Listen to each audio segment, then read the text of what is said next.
Camera থেকে মুখ লুকিয়ে আমাকে বলল, আমি খ্রিস্টান। ওয়ার্ম আপ করতে করতে ভাল্লুক ঢুকে গেল প্যান্ডেলের মধ্যে। ভয়ে আমার খিদে পেয়ে গেল, তাই আমি চলে গেলাম খাবার টেবিলে। কিছুক্ষণ অপেক্ষা করার পরেই পেয়ে গেলাম একটা বিশাল সাইজের রুমাল।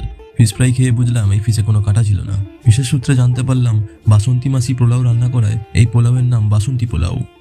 আজ আমার নিরামিষ ছিল, তাই আমি পনির বাদ দিয়ে খাসির মাংস নিয়ে নিলাম বেশি করে। শেষ পাতে চলে এলো সাদা রং করা দিলখুশ, আর তারপর দই ফ্লেভার যুক্ত আইসক্রিম।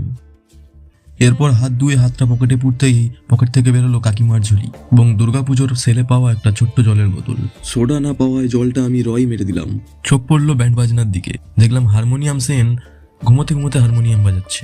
তারপর শুনলাম আরেকটা বিয়ে বাড়ি আছে, তো চলে গেলাম সেখানেও। সেই বিয়ে বাড়িতে গিয়ে দেখলাম এখানে বড় বড় ক্রিয়েটাররা আমার সঙ্গে সেলফি নেবে বলে লাইন দিয়ে দাঁড়িয়েছে।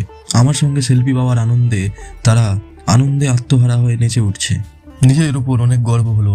যাই হোক, কোনোভাবে এইসব ধকল সামলে শেষ পর্যন্ত রওনা হলাম বাড়ির উদ্দেশ্যে রওনা হয়েই বুঝতে পারলাম রাস্তাটা অন্ধকার, আর ঠিক সেই কারণেই আমি ঠান্ডায় কম আর ভয়ে বেশি কাঁপছিলাম। তো আজকের জন্য এতটাই। ভিডিওটা ভালো লাগলে একটা লাইক করে দেবেন আর ফলো করে দেবেন আমাকে। ধন্যবাদ।